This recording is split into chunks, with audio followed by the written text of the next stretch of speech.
السلام علیکم ورحمۃ اللہ تعالی وبرکاتہ۔ وعلیکم السلام ورحمۃ اللہ تعالی وبرکاتہ۔ الحمد لولیہ کما یحب ویرضا، والصلاة والسلام علی نبیہ المرتضی وعلی آلہ واصحابہ اولیاء الہدی، اما بعد فاعوذ باللہ من الشیطان الرجیم، بسم اللہ الرحمن الرحیم۔ وما آتاکم الرسول فخذوه وما نہاکم عنہ فانتہوا۔ صدق اللہ مولانا العظیم وبلغنا رسوله الکریم ونحن على ذلك لمن الشاہدین والشاکرین والحمد للہ رب العالمین۔ بادہ توحید کی مت والو، شمع رسالت کے پروانوں، قرآن مجید کے فداکاروں، غوث و خواجہ و رضا کے چاہنے والوں، آئیے ہم اور آپ مل کر مصطفیٰ جان رحمت، شمع بزم ہدایت، نو شہ بزم جنت، عرش کی زیب و زینت، فرش کی نکہت و نزہت، کانے لالے کرامت، غلے باغ رسالت، آفتاب رسالت، ماہتاب نبوت، جن کی پرچم عرش پر، جن کی شہرت فرش پر، جن کی شان انا اعطیناک الکوثر، یعنی احمد مجتبی محمد مصطفیٰ صلی اللہ علیہ وسلم کی بارگاہ مقدسہ میں درود پاک نذرانہ پیش کریں اور پڑھے باوجہ بلند صلی اللہ علی النبی الامی وعلی صلی اللہ علیہ وسلم، صلاۃ و سلام علیک یا رسول اللہ یا حبیب اللہ صلی اللہ علیہ وسلم۔ حضور تاج الشریعہ فرماتے ہیں، جہاں بانی عطا کر دے بھری جنت ہبا کر دے، سبحان اللہ۔ جہاں بانی عطا کر دے بھری جنت ہبا کر دے، نبی مختار کل ہے جس کو جو چاہے عطا کر دے، نبی مختار کل ہے جس کو جو چاہے عطا کر دے۔ اور فرماتے ہیں کہ فضا میں اڑنے والی یوں نہ اترائے ندا کر دے، فضا میں اڑنے والے یوں نہ اترائے ندا کر دے، وہ جب چاہے جسے چاہے اسے فرما روا کر دے، وہ جب چاہے جسے چاہے اسے فرما روا کر دے۔ سبحان اللہ۔ کہ نبی سے جو ہو بیگانہ اسے دل سے جدا کر دے، نبی سے جو ہو بیگانہ اسے دل سے جدا کر دے، پدر مادر برادر مالو جا ان پر فدا کر دے، سبحان اللہ۔ پدر مادر برادر مالو جا ان پر فدا کر دے۔ سبحان اللہ۔ حضرات گرامی، ابھی میں نے جس آیت کریمہ کی تلاوت کرنے کا شرف حاصل کیا ہے، اللہ تبارک و تعالی اپنے قرآن مقدس میں ارشاد فرماتا ہے، وما آتاکم الرسول فخذوه وما نہاکم عنہ فانتہوا۔ واہ، سبحان یعنی اللہ۔ رسول جو کچھ تمہیں عطا کرے وہ لو، اور جس سے منع فرمائے اس سے باز رہو۔ حضرات گرامی، اس آیت کریمہ سے میرے مصطفیٰ صلی اللہ علیہ وسلم کا اختیار ثابت ہوتا ہے، اور اختیارات مصطفیٰ ایک ایسا مسئلہ ہے جس پر سلف سے لے کر خلف تک، صحابہ سے لے کر ائمہ مجتہدین تک سب کا اتفاق ہے، اور سبھی مانتے آئے ہیں کہ رسول اکرم صلی اللہ علیہ وسلم کو اللہ رب العزت نے بے پناہ اختیار عطا فرمایا ہے، اور ہزارہ احادیث کریمہ سے بھی آقا صلی اللہ علیہ وسلم کا اختیار کا ثبوت ملتا ہے۔ مگر دور حاضر میں کچھ نا اہل دیوبندی وہابی 24 نمبر دو ٹانگ کے جانور ایسے پیدا ہو گئے ہیں جو اپنے آپ کو مسلمان بھی کہتے ہیں، اور حضور صلی اللہ علیہ وسلم کے اختیارات و تصرفات کا انکار بھی کرتے ہیں۔ دیکھیے تقویت الایمان، اس کا مصنف اسماعیل دہلوی ہے، اس نے تقویت الایمان کے صفحہ نمبر 71 پر لکھا ہے کہ جتنے بھی اللہ کے مقرب بندے ہیں، خواہ انبیاء ہو یا اولیاء، وہ سب کے سب اللہ کے بے بس بندے ہیں، معاذ اللہ رب العالمین۔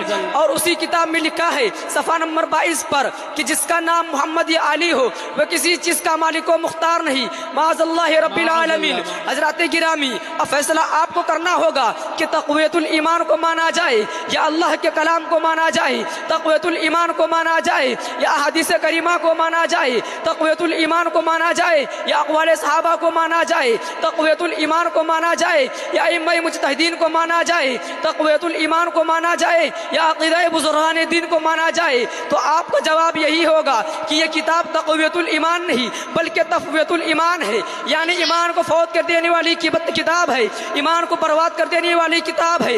ایسا عقیدہ رکھنے والا کبھی مسلمان نہیں ہو سکتا، ایسا عقیدہ رکھنے والا کبھی صاحب ایمان نہیں ہو سکتا۔ تو پتہ چلا، معلوم ہوا کہ مسلمان وہی ہوگا، صاحب ایمان وہی ہوگا جس کا عقیدہ یہ ہو کہ سرکار مدینہ صلی اللہ علیہ وسلم صاحب اختیار ہے، یہی عقیدہ صحابہ کا ہے، یہی عقیدہ تابعین کا ہے، یہی عقیدہ تبع تابعین کا ہے، یہی عقیدہ ائمہ مجتہدین کا ہے، یہی عقیدہ خلفائے راشدین کا ہے، یہی عقیدہ حضور غوث اعظم کا ہے، یہی عقیدہ حضور خواجہ غریب نواز کا ہے، یہی عقیدہ حضور اعلیٰ حضرت کا ہے، یہی عقیدہ حضور مفتی اعظم کا ہے، یہی عقیدہ حضور تاج الشریعہ کا ہے، یہی عقیدہ حضور امین شریعت کا ہے، یہی عقیدہ حضور حافظ ملت کا ہے، یہی عقیدہ حضور مجاہد ملت کا ہے، یہی عقیدہ حضور سراج ملت کا ہے۔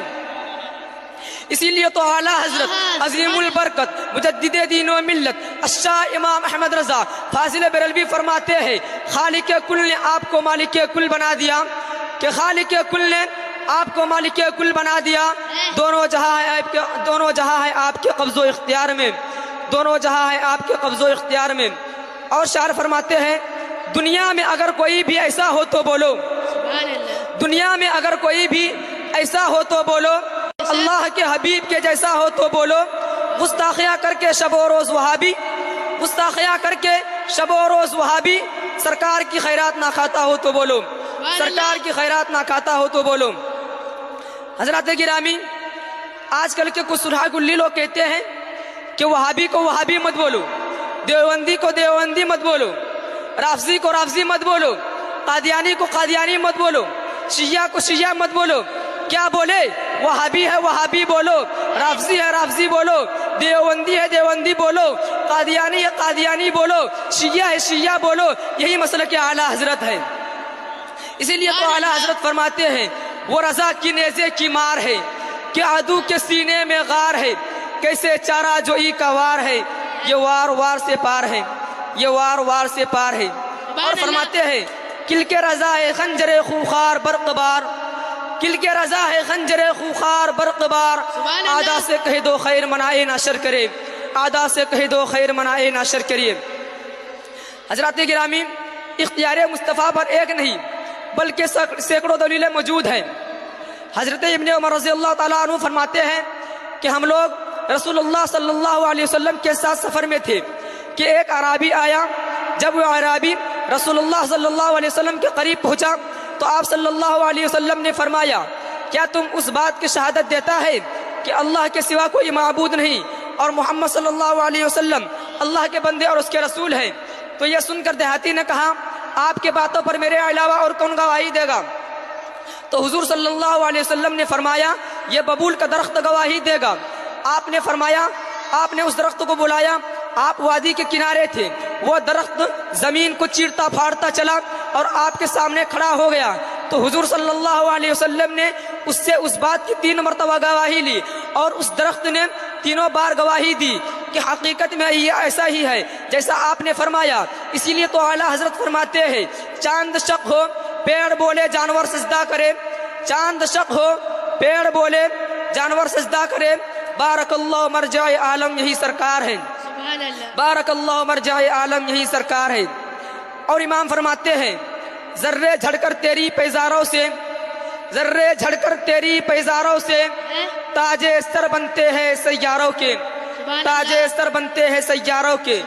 اور میرے آقا کا وہ در ہے جس پر، میرے آقا کا وہ در ہے جس پر ماتھے گھس جاتے ہیں سرداروں کے، ماتھے گھس جاتے ہیں سرداروں کے۔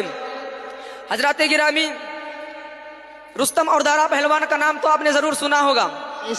اس کی طاقت کا چرچا پوری دنیا میں گشت کر رہا ہے، لوگوں کے دلوں میں چھایا ہوا ہے، مگر آپ نے کبھی ایسا پہلوان نہ دیکھا ہوگا اور نہ سنا ہوگا جو درختوں کو اکھاڑ دیتا ہو۔ کاٹتے ہوئے تو دیکھا ہوگا مگر اکھاڑتے ہوئے نہیں دیکھا ہوگا۔ میں اختیار نبی کے منکر سے پوچھنا چاہتا ہوں، میں وہابی سے پوچھنا چاہتا ہوں، میں دیوبندی سے پوچھنا چاہتا ہوں کہ جس نبی کے حکم میں اتنی طاقت ہو، جس نبی کے اشارے میں اتنا پاور ہو، جس نبی کے بات میں اتنی قوت ہو، تو اس نبی کی ذات میں کتنی طاقت ہوگی، اس نبی کی ذات میں کتنا پاور ہوگا۔ حضرات گرامی، جو درخت میرے نبی کے حکم سے خدمت میں حاضر ہو جائے اور آپ کی رسالت و نبوت کا گواہی دیتے ہوئے آپ کا کلمہ اشہد ان لا الہ الا اللہ و اشہد ان محمدن عبدہ و رسولہ کا ورد کرنے لگے، تو مجھے بتاؤ وہابی، یہ اختیار مصطفیٰ نہیں تو اور کیا ہے؟ اسی لیے تو اعلیٰ حضرت فرماتے ہیں عقل ہوتی تو خدا سے نہ لڑائی لیتے، عقل ہوتی تو خدا سے نہ لڑائی لیتے، یہ گھٹائے انہیں منظور ہے بڑھانا تیرا، یہ گھٹائے انہیں منظور ہے بڑھانا تیرا۔ سبحان اللہ۔ اور شاعر فرماتے ہیں دیکھو سائل کے تمناؤں پہ سفینہ آیا، دیکھو سائل کے تمناؤں پہ سفینہ آیا، حاجیو دامن دل سنبھالو مدینہ آیا، سبحان اللہ۔ حاجیو دامن دل سنبھالو مدینہ آیا۔ سبحان پل اللہ۔ سراج سے جوہی کٹ کر گرا وہابی، پل سراج سے جوہی کٹ کر گرا نجدی، جہنم نے کہا پکڑو کمینہ آیا، سبحان جہنم نے کہا پکڑو کمینہ آیا۔ حضرات گرامی، آج کل کے مولوی اپنے آپ کو رضوی اور نوری کہلاتے